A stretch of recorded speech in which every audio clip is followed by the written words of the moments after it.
446 میں آ کر شیعوں کی حکومت کو ختم کیا تغرل بیگ سلجوکی نے۔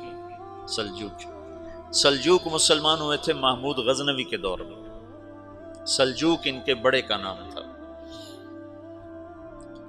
تو ایک دفعہ محمود غزنوی نے سلجوک سے پوچھا اگر مجھے تیری مدد کی ضرورت ہو تو کتنے آدمی پیش کر سکتے ہو؟ تو اس نے ایک تیر دیا، کہا یہ ایک تیر ہے میرا، کسی کو یہ تیر بھیج کر میرے علاقے میں بھیج دو تو چند گھنٹوں میں 1,00,000 تلواریں تیرا پہرا دینے کے لیے تیار ہوں، میرے پاس اتنی طاقت ہے۔ تو یہ سلجوک کی نسل میں تھا تغرل بیگ۔ اللہ تعالیٰ نے جب عرب زوال کا شکار ہو گئے اور ضعف کا شکار ہو گئے، جیسے بڑھاپے کا کوئی علاج نہیں، جب قوموں پہ زوال آتا ہے تو اس کا بھی کوئی علاج نہیں، پھر اور قوم کو جگہ ملتی ہے۔ جیسے بڑھاپا ایک فرد پہ آتا ہے، ایسے بڑھاپا قوم پہ آتا ہے۔ قوم کا بڑھاپا جوانی میں نہیں لوٹ سکتا، جیسے فرد کا بڑھاپا جوانی کی طرف نہیں لوٹ سکتا، قوم کا بڑھاپا جوانی کی طرف نہیں لوٹ سکتا، کوئی علاج نہیں، نئی نسل کا آنا ہی علاج ہے۔ تو عرب دھل چکے تھے، 600 سال بہت ہوتے ہیں حکومت کو، اپنی صفات گم کر چکے تھے، اب نئے خون کی ضرورت تھی۔ تغرل بیگ پہلا شخص تھا جس نے آ کر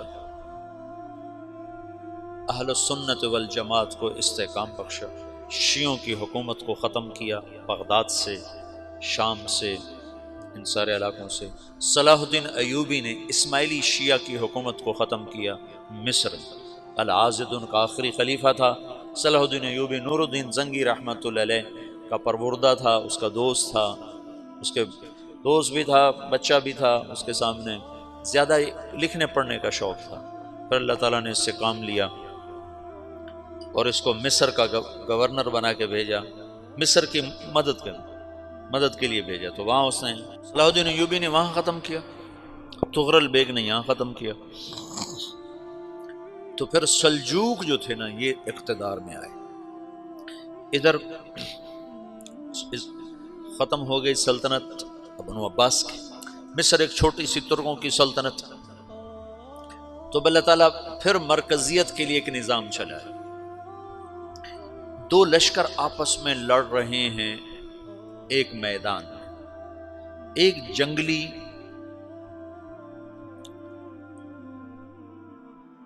بدوؤں کا قافلہ، جنگل کے لوگ اپنے قبیلے کو لے کر، ایک جنگلی قبیلہ اپنے سردار کے ساتھ نقل مکانی کر رہا ہے ایک جگہ سے دوسری جگہ۔ اللہ کا نظام کہ یہ لوگ چلتے چلتے چلتے اس وادی میں پہنچ گئے جہاں جنگ ہو رہی ہے، دو لشکر آپس میں لڑ رہے ہیں۔ جب یہ وہاں پہنچتے ہیں تو ایک لشکر کے قدم اکھڑ رہے ہیں اور دوسرا غالب آ رہا ہے۔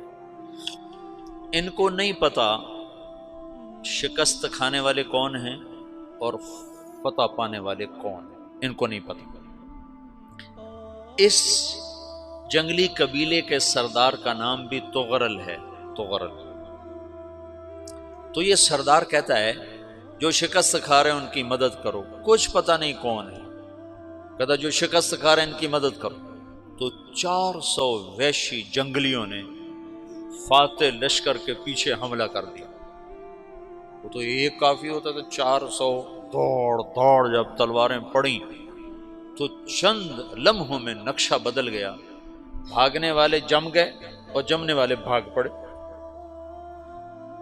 جب جنگ ختم ہوئی تو شکست خوردہ لشکر کے بادشاہ نے ان کو بلایا، اسے پوچھتا ہے مجھے جانتے ہو میں کون ہوں؟ کہا نہیں۔ کہا تو تم نے میری مدد کیوں کی؟ کہا انسانی ہمدردی کی وجہ سے، تمہیں شکست ہو رہی تھی اس لیے تمہاری مدد کی۔ پھر اس نے اپنا تعارف کرایا، میں ہوں سلیمان سلجوقی، ترکی کا بادشاہ۔ مسلمانوں کا لشکر تھا اور تاتاریوں سے شکست کھا رہا تھا، تاتاری فتح پا رہے تھے، مسلمان شکست کھا رہے تھے۔ تو وہ اللہ کی غیبی مدد بن کر آئے، تو وہ اس سے کہتا ہے میرے ساتھ رہنا پسند کرو گے؟ تم نے میرے اوپر احسان کیا ہے، میں اس کا بدلہ دینا چاہتا ہوں، میرے ساتھ رہنا پسند کرو گے؟ کہنے کا کر لوں گا۔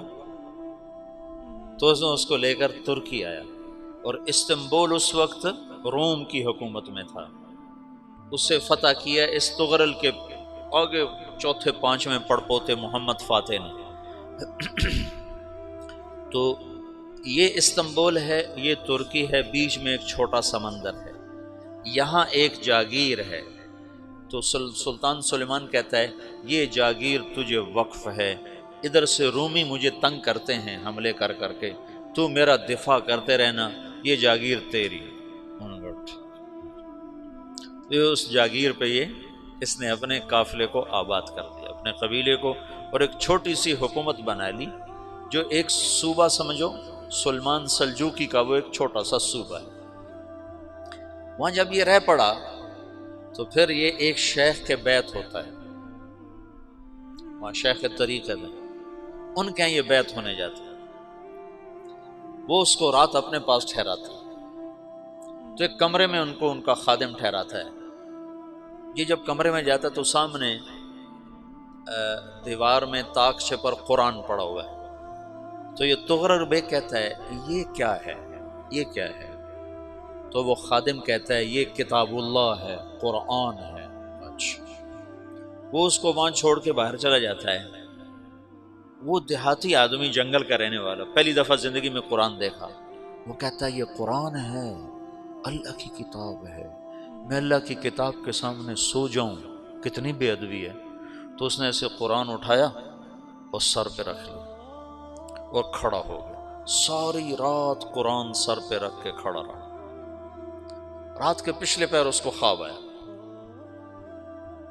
کھڑے کھڑے اس نے دیکھا کہ اس کی پشت سے ایک چاند نکلا اور شیخ کی بیٹی کے سینے میں جا کے اتر گیا، پھر اس لڑکی کے سینے سے ایک درخت نکلا جو پھیلتے پھیلتے پھیلتے 3 بر اعظم پہ چھا گیا، افریقہ پر، یورپ پر، ایشیا پر۔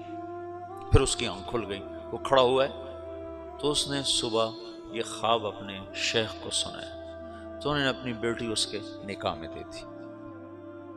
اس بیٹی سے ایک بچہ پیدا ہوا، تغرل بیگ نے اس کا نام رکھا عثمان، عثمانی ترک نام سنا ہوا، جو میں نے کل بتایا تھا کہ 1924 میں وہ خلافت ختم ہوئی۔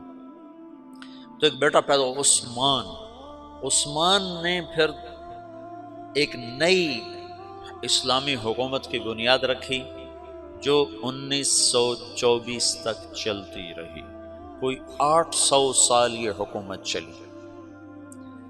تو حکومت کا شیرازہ بکھرا، لیکن پھر جڑ جاتا تھا، اور وہ قرن اول والا جوڑ کبھی نہ پیدا ہوا، ٹکڑے بن گئے۔